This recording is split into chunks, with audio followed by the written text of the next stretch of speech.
Tout le monde parle du low ticket et du high ticket, mais personne ne parle du mid ticket. Et pourtant, ces 3 dernières années, c'est ce qui m'a rapporté le plus de sous. Donc là, je vous montre sur Stripe les transactions. Je vais juste cacher un peu les informations des clients, mais vous voyez, hein, c'est du 197, 147, 297. Donc je vous montre aussi sur cet autre compte Stripe. Donc on a des 797, 297. On a parfois des 500 euros. Enfin bref. Dans cette vidéo, je vais vous présenter tous les avantages, également les inconvénients qu'il y a, mais comment est-ce qu'on les résout. Alors pour ceux qui ne savent pas, en infoproduit, le mid ticket, c'est des offres entre 100 et 1000 euros. Ok, les low tickets, ça va être moins de 100 euros, les high tickets, plus de 1000 euros. Le problème du low ticket, c'est que vous allez faire beaucoup d'efforts pour finalement peu de levier. Et le high ticket, le problème de ça, c'est littéralement que tu es esclave de ton business. Et nous, du coup, c'est pas du tout ce qu'on a envie. Et en fait, le mid ticket, on va être sur vraiment le sweet spot. Donc c'est un entre-deux qui est vraiment parfait et on va le voir juste après pourquoi. Alors juste pour venir aux avantages et inconvénients des différents modèles, c'est que le low ticket, du coup, c'est facile à vendre parce que c'est pas cher, c'est ultra accessible à tout le monde. Genre vraiment n'importe qui, même un mec au SMIC qui peut acheter un produit à 30 balles. Et également, t'as peu d'objections à l'achat parce que c'est pas cher. Mais ça, du coup, ça va aussi avec une valeur perçue qui est assez faible. Ça fait vraiment produit cheap. Qui achète des produits cheap, c'est des clients aussi de mauvaise qualité qui vont pas être assez engagés, etc. C'est pas des clients qui vont consommer réellement votre produit pour obtenir les résultats. Donc vous n'allez pas avoir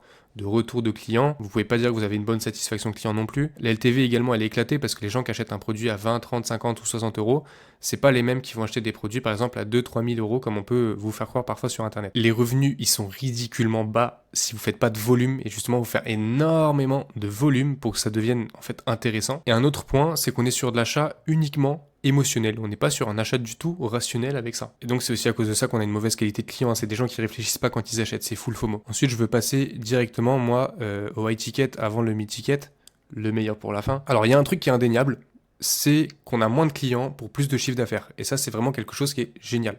On a des clients également qui sont plus engagés, forcément. Quand tu payes un truc à 1000, 2000, 5 ou 10 000 euros chez quelqu'un, voire plus, tu fais plus attention à consommer réellement ton produit, aller au bout des choses, etc. C'est des clients qui sont plus engagés, qui sont plus aware, qui font les choses en fait, littéralement. Maintenant, pour les points négatifs, c'est que vraiment, faut tout le temps mettre des systèmes de vente à la con qui sont complexes, etc., qui sont chiants. Le business, il dépend vraiment de toi et tes ventes. Ça va pas en automatique, donc littéralement, demain, t'as pas envie de vendre, ou t'es malade, ou tu pars en vacances, ton business, il tourne plus. Exactement la même chose pour un closer. Si ton closer, il est malade, ou qu'il arrive pas à gérer tous les appels, ou qu'il est nul tout simplement, tu feras pas de sous. Tu passes généralement plus de temps à avoir la pression de vendre littéralement que de délivrer ton produit. Avec certains clients, c'est vraiment aussi une perte de temps. Je le vois avec des amis qui font par exemple des coachings, des one-one, etc. Mais des fois, t'as pas envie de répondre aux clients parce qu'il te fait chier et parce que les gars, ils pensent qu'ils ont acheté un truc chez toi et que tout leur est permis, etc. Genre le client est roi, etc. Alors qu'on le sait, c'est pas forcément vrai. Et donc ils sont là, ils vont te harceler, donc t'auras plus de vie littéralement. Et surtout, un point hyper important, carrément, je zoome, c'est que la majorité des offres aujourd'hui, elles sont toujours de plus en plus irréalistes. Puis ils vont mettre des garanties de fou. Par exemple, en Make Money, ça peut être si tu fais pas 20 000 euros par mois, dans 3 mois, je te rembourse. Oui, c'est ça. Tu vois, les gens, ils sont pas cons, ils savent que vous foutez de leur gueule, qu'il y a des conditions, etc. pour être remboursé. Ça même, peu importe la niche en soi. Donc vraiment, ils ont un gros manque de confiance quand les offres, elles deviennent un peu trop alléchantes. Et le problème, c'est que le marché, il évolue tellement avec tellement d'acteurs différents qui font n'importe quoi. C'est hyper compliqué d'avoir la confiance des gens. Et enfin, pour le mid-ticket, l'avantage, c'est qu'on a vraiment des clients qui sont vraiment super qualifiés. On peut faire un volume de vente comme le low ticket, genre vraiment c'est aussi simple à vendre. Surtout les gens ils achètent sans qu'on ait besoin d'interagir avec eux les gars. On peut vendre sans faire les fameux appels de vente, etc. Donc littéralement on peut automatiser la vente, ça c'est un régal. Un autre truc qui est super cool, c'est que les gens ils font des achats rationnels et émotionnels. Il y a les deux. Parce que le prix est suffisamment faible pour que les émotions, elles jouent vraiment à fond, sans que tu aies besoin de manipuler la personne dans un appel de vente. Et surtout, c'est rationnel parce qu'ils voient vraiment la valeur, ils voient ce que ça peut leur apporter. Le problème de ça, effectivement, il y a un problème, c'est que tu dois faire des offres qui sont hyper solides. Si tu fais pas ça, tu ne vendras pas. Après, attention, une offre solide, ça veut pas dire des offres irréalistes, des garanties qui sortent de je ne sais où. Et ça, on va le voir après dans l'autre partie, justement, comment est-ce que je fais mes offres, moi, par rapport à ça. Et également, il nous faut un marketing qui est quand même plus stratégique. Et l'avantage, c'est que quand ça, c'est en place, ensuite, votre business, il tourne quasiment tout seul. Un autre point à préciser aussi, c'est qu'évidemment, avec ça, on profite d'un effet boule de neige incroyable. Donc ça, c'est le tunnel classique, un petit peu par défaut, du mid-ticket que j'utilise. Après, il y a vraiment plein de variantes, etc. Vous voyez que j'ai quand même pas éliminé le high ticket parce que c'est une offre qui reste quand même intéressante, mais on va le proposer uniquement à certains clients et des bons clients. On va pas faire comme tout le monde à faire croire qu'on sélectionne les personnes, etc. alors que notre but c'est juste de vendre et qu'on s'en fout des personnes.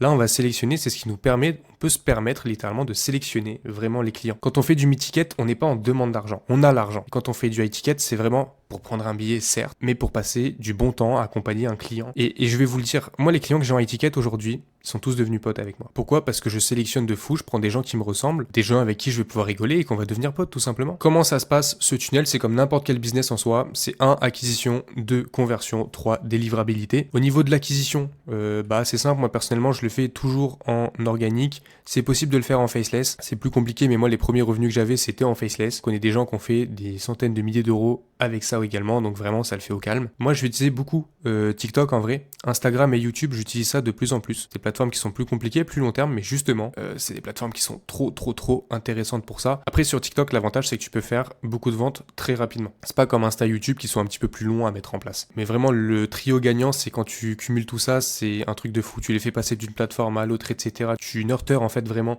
le prospect. Et justement en parlant de nurturing, très simple, c'est la stratégie de contenu top of funnel, middle of funnel, bottom of funnel. Vous connaissez, si jamais vous connaissez pas, top of funnel, vous touchez un maximum de personnes et qui vont vous découvrir, qui vont découvrir votre univers. C'est des gens qui sont froids pour le moment parce qu'ils vous connaissent pas de base. Ensuite, middle of funnel, vous allez apporter de la valeur à ces personnes-là pour au final que ça devienne des personnes qui sont chaudes, donc des prospects chauds, et qui connaissent votre produit, qui vous connaissent, qui savent votre offre, qui connaissent votre plus-value, etc. Donc faut voir ça un petit peu comme les 5 niveaux d'awareness, je pense que vous connaissez, je vais pas m'éterniser là-dessus. Si je vois qu'il y a besoin en commentaire, je pourrais faire une vidéo dessus si vous voulez, mais c'est vraiment le b.a.-ba du marketing, ça vous devez le connaître. Donc maintenant qu'on a un prospect chaud qui est prêt à acheter, qui a envie d'acheter chez nous, il faut le convertir, et puis ça nous ramène à ce point-là, mais juste avant, vous avez vu, j'ai mis des petites vidéos ici. Donc ça, c'est des vidéos que j'ai sorties sur ma chaîne YouTube. Vous pouvez aller les regarder si vous voulez. C'est sur la création de contenu avec l'intelligence artificielle. Ça peut vous donner des idées pour faire votre contenu. Mais surtout, ce qui est intéressant, c'est que dans la prochaine vidéo, je vais vous partager le framework exact pour transformer un inconnu en abonné,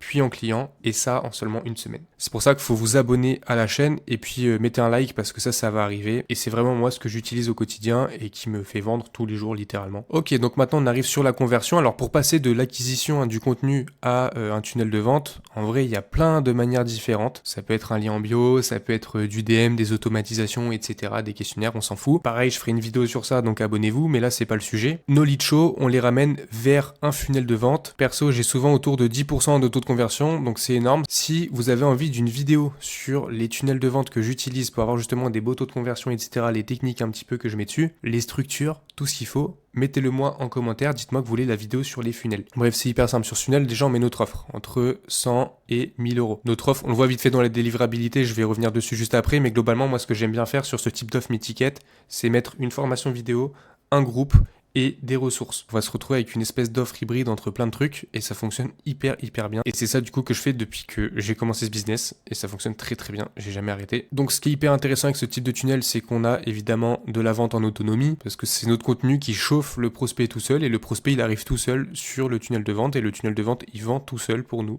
Donc c'est incroyable. Et pareil au niveau de l'onboarding, ça se fait automatiquement. Bon maintenant le mec il a acheté, c'est très bien mais il faut délivrer et donc pour la délivrabilité, vous l'avez vu juste ici. Moi, sur ce genre d'offre, j'envoie toujours une formation, un groupe et des ressources. Alors là, j'ai mis Discord, mais ça peut être Slack, ça peut être WhatsApp, peu importe. Moi, j'aime bien Discord. Donc là, maintenant, dans ce produit, ça va être hyper important de travailler vraiment avec la relation du client, lui faire obtenir des résultats via notre formation, mais via aussi le groupe. Si jamais il a besoin, il peut vous poser des questions, vous faites des appels, etc. Donc moi, c'est ce que je fais, des appels de groupe plusieurs fois par semaine. Vous leur envoyez même des ressources bonus qu'ils n'ont pas de base quand ils ont acheté, vous leur donnez plein de bonus. Vraiment, vous donnez à fond, on s'en fout. Vous donnez, le mec qui l'a payé, vous donnez un maximum. Quitte à délivrer beaucoup plus que ce qui était prévu. Genre vraiment, notre objectif ici, c'est d'avoir du résultat, d'avoir de la relation. Et encore une fois, les gens, c'est pour ça qu'ils iront ensuite sur vos offres high ticket si vous avez envie avec certains. Parce qu'ils vont vous faire confiance, parce que vous n'êtes de ouf. Et ils vont se dire, ok, là le truc que j'ai payé, je sais pas, 500 euros, qu'est-ce que ça va être si demain je paye 5000 euros avec le mec. Et vous avez aussi une satisfaction client au maximum. Encore une fois, c'est aussi ce qui nous permet d'upsell toujours vers le high ticket. Vous voyez, je l'ai mis juste ici. Donc là maintenant, vous voyez qu'on a deux petites flèches qui arrivent juste là, et moi je voulais vous montrer ça. Si vous traînez un petit peu sur Instagram, vous avez dû remarquer une certaine tendance, parce qu'en fait on va prendre 20 à 30% du contenu de valeur qu'on donne en privé aux membres, dans des groupes, ok, on fait du coaching littéralement en direct, parce que oui, évidemment d'ailleurs je l'ai pas précisé, on va pas faire des coachings one-one pour une offre entre 100 et 1000 euros, tu vois, ça n'a pas de sens. Et le coaching de groupe n'empêche pas le résultat. Au contraire, c'est très bien, tout le monde se booste et tout. Et vraiment, moi je vois que des bénéfices à faire du coaching de groupe, que des bons retours sur ça, donc vraiment c'est le truc parfait. Et aussi du coup on va prendre des témoignages, on va faire des interviews avec les membres, etc. sur leur réussite. Bon ça, les témoignages et les interviews, c'est quelque chose qui existe depuis très longtemps, vous l'avez vu. En fait voilà, au niveau du contenu, ce que je voulais vous montrer, c'est que là, on va coacher des gens. Donc, par exemple, ici, on avait une personne, tu vois, que je coachais. Là, on a un appel de groupe où je coachais des gens. À chaque fois, je fais une rediffusion. Et encore une fois, je prends 20-30% de cet appel. Je fais des shorts avec et je publie sur TikTok, Instagram. Il y a plein d'avantages à ça, on va le voir juste après. Mais c'est également ce que fait Hamza. Hamza, vous l'avez vu, je pense aussi sur Instagram si vous n'êtes pas dans une grotte. Marvin, la même chose. Donc ça, c'est des gars, ils postent genre 50 fois par jour. Mais on le voit, hein. Là, ils sont en groupe, ils sont en train de coacher des élèves. Là pareil, quand il fait cette vidéo, il est en appel avec un élève, il est tout le temps avec des gens, etc. qui coachent. Marvin, c'est la même chose, sauf que lui, il est sur un format différent, il fait pas sur Discord, il est au téléphone dans sa voiture, tu vois, mon élève fait X, là c'est sûrement quelqu'un qui l'a coaché, ou alors c'était un podcast, les podcasts ça fonctionne bien aussi, mais là c'est pas le sujet, tu vois. Là pareil, ça c'était un live où il coachait quelqu'un en direct, donc vraiment vous donnez de la valeur, vous montrez votre expertise que vous apportez aux autres, sauf que vous le mettez publiquement. Michael Wu, la même chose, hein, on le voit sur Discord, ici il est en train de coacher quelqu'un, on le voit aussi là. Et aussi pareil pour Mathis, tu vois, quand il est en appel avec certaines personnes, il le fait. Un truc hyper important que j'ai noté ici, ne faites pas qu'un seul format. Sur vos réseaux, demain, vous n'allez pas spam que des appels sur Discord. Genre, faites plusieurs formats. Si tu regardes mes formats, des fois, je fais juste des miros, parfois, ça va être des dessins. Des fois, c'est, vas-y, je suis dans une voiture, du contenu un peu plus lifestyle. Des fois, je monte des trucs avec mon téléphone. Là, tu vois, je montrais un dashboard de 2376 la journée, 1485 hier. Donc ça, c'est aussi justement des offres en mid-ticket, hein. Parfois, c'est des vidéos, juste j'ai le téléphone dans la main et je parle. Genre vraiment, il y a plein de choses différentes. Et vous voyez que le contenu, il est vraiment varié à chaque fois, même sur Mathis, tu vois, typiquement un format qui fait beaucoup. C'est les FAQ, mais il a aussi son format où il met juste une headline. Tu vois, il y a beaucoup de trucs, donc c'est important de faire attention à tout ça. Et également, bah du coup, faites toujours, ça existe depuis longtemps, mais il faut continuer de le faire. Témoignage/interview, vous mettez ça sur YouTube, vous faites des shorts après, vous mettez sur vos réseaux pour les shorts, Insta, TikTok. Comme là, par exemple, une vidéo que je vais vous afficher quelque part autour, donc soit dans une fiche, soit dans la description. Donc c'est Liam, un membre de mon coaching, je l'ai fait passer de 0 à 11 000 euros par mois en 2 mois avec une offre d'infoproduits en organique. Donc ça fait plusieurs mois qu'il a ses résultats, il stabilise autour de 10 000 euros par mois, donc c'est vraiment super. Et puis ce que je vous invite à faire, c'est évidemment de vous abonner à la chaîne. Prochaine vidéo, comme je le dis, ça va être le framework de contenu. Et dites-moi si vous voulez la vidéo sur les funnels. Et puis regardez dans la description, je vous mets des trucs qui vont vous aider, donc des ressources, etc., des vidéos. Il y aura d'autres choses à regarder en plus. Et puis vous pouvez aussi me suivre sur Instagram, ici je mets un peu plus du contenu qui peut vous inspirer, c'est du contenu lifestyle hein, littéralement, mais là si vous voulez pour le business, c'est ici que ça se passe. Sur albamboo.business, pareil, vous l'avez dans la description.